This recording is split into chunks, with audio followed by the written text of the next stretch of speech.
Hello friend, welcome to the channel solution. हमारे medicine pharmacology की series में मैं आज एक बहुत ही सिंपल लेकिन सबसे ज़्यादा यूज़ किए जाने वाले एंटी कॉन्स्टिपेसिव ड्रग के बारे में बात करने वाला हूँ। यह आज का हमारा प्रोडक्ट का ब्रांड नेम है लक्ष्मी ब्रांड सत इसबगोल। ये ब्रांड कुछ भी हो सकता है, हमें उससे कोई मतलब नहीं। हमारा मेन कॉन्स्टिट्यूएंट है यहाँ पे इसबगोल, जिसे हम फाइलम हस्क भी बोलते हैं, या हिंदी में अगर आप बोलें तो इसे हम भूसी भी बोलते हैं। तो ये क्या है, क्यों यूज़ होता है, इसके काम करने का तरीका क्या है, चलिए बहुत आसानी से समझने की कोशिश करते हैं। अगर मैं आपको कहूँ कि ये जो हमारा ड्रग है वो आपको कॉन्स्टिपेशन से रिलीफ देने में काम करता है, तो फिर ये बहुत ही अच्छा एक्सप्लेनेशन समझ में आ जाएगा। कॉन्स्टिपेशन का क्या मतलब होता है? कॉन्स्टिपेशन कहने का मतलब होता है जब हमारा स्टूल बहुत हार्ड हो जाए और हम उसे प्रॉपर इवेक्युएट नहीं करें और ये कंडीशन 3 से 4 दिन तक लगातार बनी रहे, तो उसे हम कॉन्स्टिपेशन कहते हैं, यानी कि स्टूल का हार्ड हो जाना। अब दूसरा लॉजिक ये कि स्टूल हार्ड क्यों होता है। स्टूल के हार्ड होने के पीछे का कारण यही है कि उसमें से वाटर रिमूव होने लगते हैं। थोड़ी देर के लिए ये सोच लीजिए कि कोई मिट्टी है मेरे पास, इस मिट्टी को गीली करके मैंने कुछ आकार देना चाहा है, लेकिन आकार देने से पहले ही वो थोड़ा देर धूप में रह गया, तो इसमें से जो भी वाटर रहे होंगे मिट्टी से, वो तो वाटर पूरा निकल गया। अब ये धीरे धीरे जैसे जैसे वाटर निकलते जाएंगे, वैसे वैसे ये मिट्टी कैसा होती जाएगी, मिट्टी का लौंदा कैसा होता जाएगा, ये हार्ड होता जाएगा। अब इसको प्रॉपर शेप देना जैसा कि आप चाहते थे वो तो संभव नहीं है। थोड़ा सा कॉन्सेप्ट हम इसी तरीके से जोड़ सकते हैं समझने के लिए। हमको समझना मेन है। एग्जाम्पल आप कोई भी कंसिडर कर सकते हो। ये हमारा इंटेस्टाइनल पार्ट है, लार्ज इंटेस्टाइन। इस पे हमारा ये स्टूल है, थोड़ी देर के लिए हम ये मान लेते हैं। तो यहाँ पे वाटर का जो मूवमेंट है वो दो साइड से होता है। किस दो साइड से? अगर मैं पहला केस ले लूँ जो समझने के लिए जरूरी है, तो उसमें ये होता है कि बाहर से आपके इंटेस्टाइन की ओर वाटर मूव करने लगते हैं। मतलब बाहर से वाटर आएगा और ये वाटर आपके स्टूल में एंटर करते जाएगा, जिससे ये स्टूल बहुत ज़्यादा सॉफ्ट हो जाएगा। अगर वाटर की क्वांटिटी ज़्यादा आ रही है तो बहुत ही ज़्यादा वाटरी स्टूल हो जाएगा, और ये जो स्टूल था अब वो वाटरी स्टूल बन जाएगा। और ये आपने कब प्रॉब्लम में देखी है? ये आपको दे देगा लूज मोशन की प्रॉब्लम, डायरिया की प्रॉब्लम। तो फिलहाल हमारा ये लॉजिक काम का नहीं है, हमको यहाँ लूज मोशन के बारे में स्टडी नहीं करनी है, लेकिन यही कॉन्सेप्ट आपको समझने में भी काफ़ी मदद करेगा। अब इसका दूसरा केस ले लेते हैं कॉन्स्टिपेशन के रेस्पेक्ट में। सेम टू सेम यही समझ लीजिए, यह हमारा इंटेस्टाइनल पार्ट है, यहाँ पे हमारा स्टूल है। अब यहाँ पे स्टूल की ओर मूव कर रहा था वाटर, अब यहाँ पे थोड़ा ऑपोजिट होगा, यहाँ से स्टूल से मूव होगा। तो अगर हमारे स्टूल में वाटर है और ये वाटर कहाँ से आया? डेफिनेटली आपके डाइट में से आया होगा, जैसे हमने खाने पीने के साथ पानी लिया हुआ उसमें से आया होगा। तो ये वाटर अब अपने स्टूल को छोड़ करके इस तरफ मूव कर रहा है। तो धीरे धीरे जैसे वाटर का लेवल कम होते जाएगा, ये कैसा होता जाएगा? ये जो आपका स्टूल है वो हार्ड होता जाएगा, और पेरिस्टाल्टिक मूवमेंट से इसे प्रोपेल कर पाना नीचे की ओर उतना ही मुश्किल होता जाएगा। अगर आप एक बेसिक स्ट्रक्चर देखें तो इस तरीके से हमारा जो इंटेस्टाइन है वो मूव करेगा। तो यहाँ पे जो हमारा स्टूल है, इसको आगे बढ़ने के लिए एक specific force movement sequence wise move करता है, इसे हम बोलते हैं पेरिस्टाल्टिक मूवमेंट। ये जब सॉफ्ट होता है तो इसको प्रोपेल करना, धक्का देना बहुत आसान हो जाता है, बट जैसे जैसे ये वाटर की कमी से हार्ड होता जाएगा, इसका आगे की ओर पुश होना बहुत मुश्किल होगा और उस व्यक्ति को एक्स्ट्रा फोर्स अप्लाई करना पड़ेगा।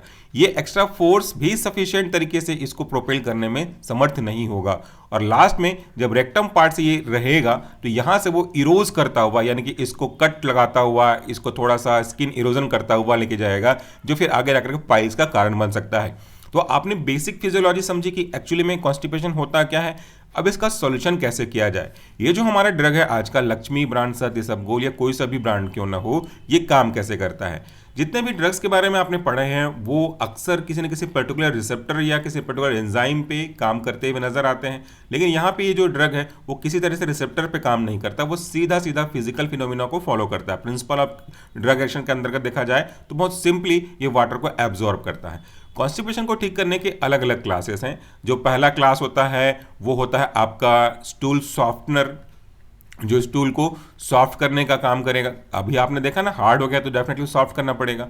दूसरा जो होते हैं एक ल्यूब्रिकेंट होते हैं, जो इस पैसेज पे, देखिए ये वाला जो पैसेज है इस पे ल्यूब्रिकेशन लगा देते हैं, जैसे कैस्टर ऑयल हो गया आपका, तो ये फिसलने में मदद करती है। जैसे हमारे दरवाजे में कोई चीज़ ज़्यादा जाम हो गई तो अपन ऑयल लगा देंगे तो वो फ्रिक्शन लेस हो जाएगा और वो आसानी से प्रोपेल हो जाएगा, तो वो एक तरीका है। और तीसरा होता है कि जो आपके क्रैम्प कॉज कराते हैं, जो आदत कॉज कराते हैं, जैसे हम इरिटेटिव परगेटिव बोलते हैं, तो वो इरिटेशन कॉज कराएगा और फिर वो इवैक्यूएट करेगा।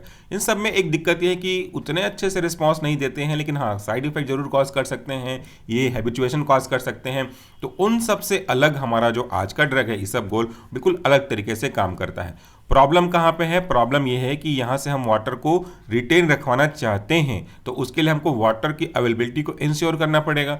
सॉल्यूशन तो यही है कि आप water as much as possible use करें, या तो फिर अपने डाइट में फाइबर्स, जिसे हम डाइटरी फाइबर्स कहते हैं, जैसे सलाद वगैरह हो गया, भाजी वगैरह हो गया, इनको अधिक से अधिक मात्रा में यूज़ करें ताकि ये वाटर को अपने साथ रिटेन करेगा।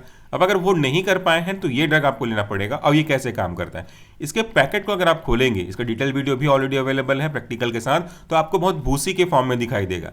तो मान लेते हैं कि ये एक प्लेट है, इस प्लेट में मैंने इस भूसी को रखा हुआ है। अब इसको लेने का तरीका ये है कि इसको पानी में अच्छे से मिला दें या दूध में मिला दें। अब इसको पेस्ट बन जाएगा, लुगदी बन जाएगी, उसको ले लें। तो इसमें जब हम पानी मिलाते हैं, जब हम इसमें वाटर ऐड करते हैं या फिर मिल्क ऐड करते हो आप, तो ये उसको अच्छे से अपने अंदर एब्जॉर्ब करके रखते जाता है। और ये जो धीरे धीरे म्यूकस का फॉर्मेशन बनेगा, एक चिपचिपस म्यूसिलेजिनस सब्सटेंस का फॉर्मेशन बनेगा और ये चिपचिपा होने लगेगा और ये बहुत ज़्यादा स्टिकी बन जाएगा। स्टिकी बन जाएगा तो ये अब आगे प्रोपेल करना आसान होगा। यहाँ पे इसका इंटरनल फिनोमिना क्या है एक बार देखिएगा। मान लेते हैं कि ये छोटा सा एक फाइलम का हंस का एक दाना है, समझाने के पॉइंट ऑफ व्यू से बोल रहा हूँ। इस पे जब हमारा वाटर जाएगा तो वाटर को एब्जॉर्ब करके ये स्वेल होने लगेगा। तो इनिशियल साइज ये था, बीच वाला जो मैंने डार्क कर रहा हूँ ये इनिशियल साइज था। वाटर को एक्सेप्ट करके ये बड़ा हुआ और बड़ा हुआ, क्योंकि इसके अंदर अब क्या मूव करते जा रहा है, इसके अंदर वाटर मूव करते जा रहा है, तो ये अपने साइज में बड़ा होते गया। इसी कारण से जो हमारा इसबगोल है, हस्क है, फाइलम हस्क है, इसे हम किस कैटेगरी में रखते हैं? इसे हम रखते हैं बल्क लैक्सेटिव में। तो बल्क मतलब क्या हुआ? बड़े आकार में, बड़ी क्वांटिटी में जो एक्सपैंड हो रहा है। और लैक्सेटिव मतलब तो ऐसे ही ड्रग होते हैं जो कॉन्स्टिपेशन से आपको रिलीफ देने का काम करते हैं। तो ये उसके काम करने का तरीका हुआ। अब देखिए, अब जब ये ड्रग हम लेते हैं तो वो कहाँ पहुंचेगा? ऐसे रफ डायग्राम बना देता हूं मैं। ये हमारा स्टमक हुआ, ये स्मॉल इंटेस्टाइन, ये फिर लार्ज इंटेस्टाइन, इस तरीके से आया। तो जब हम इसे लेते हैं तो ये फाइनली हमारे लार्ज इंटेस्टाइन में पहुंचता है। मान लेते हैं कि ये मेरा फाइलम का हस्क पहुंचा है और ये मेरा स्टूल है। जैसे इस डार्क वाला जो मैं कर रहा हूँ वो मेरा स्टूल है, समझ लीजिए, जो कि हार्ड हो गया है। कारण कुछ भी हो, चाहे स्ट्रेस की वजह से हो, चाहे वाटर की कमी की वजह से हो, या प्रोपेशन प्रॉपर ना होने की वजह से हो, तो दिस इज स्टूल। ठीक है, इस स्टूल के हार्ड होने की वजह से आपको कॉन्स्टिपेशन की प्रॉब्लम हो रही है।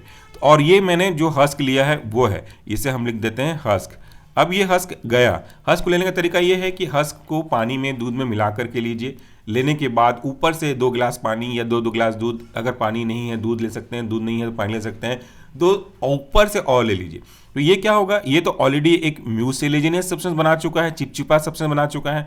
अब ये जब अंदर जाएगा तो अंदर वाटर के कांटेक्ट में आकर के और स्वेल होता जाएगा, ये और स्वेल होता जाएगा। तो जब ये स्वेल होगा तो ये इसको प्रोपेल करेगा तो ये नीचे भी जाएगा। दूसरा, ये समझ लीजिए कि ये जो अपना वाटर है वो इसको इसमें भी ट्रांसफर करेगा, हार्ड स्टूल में भी ट्रांसफर करेगा। तो जब हार्ड स्टूल में वाटर धीरे धीरे जाने लगेंगे, H2O जो वाटर का रूप है वो जाने लगेंगे, तो हार्ड तो सॉफ्ट हो जाएगा। ऊपर से भी, यहाँ से भी आप देख सकते हैं। तो इस तरीके से ये जो स्टूल है वो सॉफ्ट हो जाएगा। आपको समझ में नहीं आया है कॉन्सेप्ट? तो और बताता हूँ।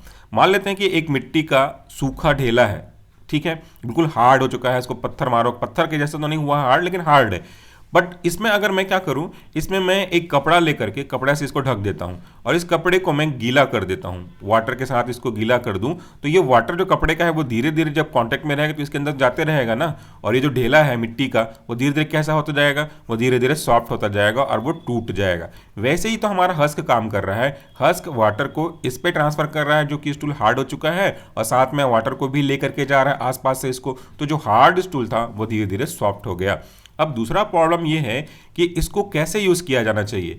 इसको आपको रात को सोने से पहले यूज़ करना चाहिए। अगर आपको कॉन्स्टिपेशन है तो इसको रात को सोने से पहले लें। हालांकि एक चीज़ और बता दूं जो आपको कॉन्ट्राइंडिकेटेड लगेगी, कि कॉन्स्टिपेशन में भी यूज़ होता है और डायरिया के केस में भी यूज़ होता है। हालांकि आज मैं केवल बात कर रहा हूँ कॉन्स्टिपेशन के रेस्पेक्ट में। कैसे लेना है, क्यों लेना है, वो भी समझ लीजिए।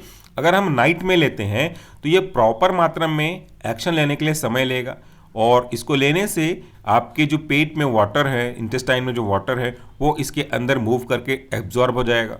फिर ये आगे जाएगा तो वाटर को अपने साथ लेके जाएगा। ऊपर से 2 गिलास पानी पीना और आवश्यक है, क्योंकि इससे इंश्योर होगा कि सही क्वांटिटी में वाटर ये अपने साथ लेकर के जा रहा है, और इस तरीके से ये अपना काम करता है और दूसरे ड्रग्स की तुलना में ये हैबिचुएशन कॉज नहीं करता। क्योंकि ये एक प्लांट का प्रोडक्ट है, भूसी है, हस्क है, इसलिए इसका कोई भी साइड इफेक्ट नहीं है। हाँ, कुछ लोगों को इसका टेस्ट पसंद नहीं आता, तो आप इसमें थोड़ा सा शक्कर, अगर आप डायबिटिक के पेशेंट नहीं हैं तो शक्कर डाल करके यूज़ कर सकते हैं, अदरवाइज आपको इसको ऐसे ही खा सकते हैं, कोई प्रॉब्लम की बात नहीं है। तो इससे आपका जो कॉन्स्टिपेशन का प्रॉब्लम है वो रिलीव होना शुरू हो जाएगा। But this is not a permanent treatment, ये एक टेम्प्रेरी है। जब जब आप यूज़ करेंगे तब तब आपको इस प्रॉब्लम से रिलीफ मिलना शुरू हो जाएगा। उम्मीद करता हूँ कि आपको ये चीज़ें समझ में आई होंगी। इसमें हमने एक वीडियो और ऐड किया हुआ है हमारे इसी चैनल पे, जिसको आप सर्च कर सकते हो, और उसको हम वीडियो के फॉर्म में भी आपको दिखा चुके हैं। तो इस वीडियो के लिए इतना ही। Thank you so much for watching this video. नमस्कार, टेक केयर।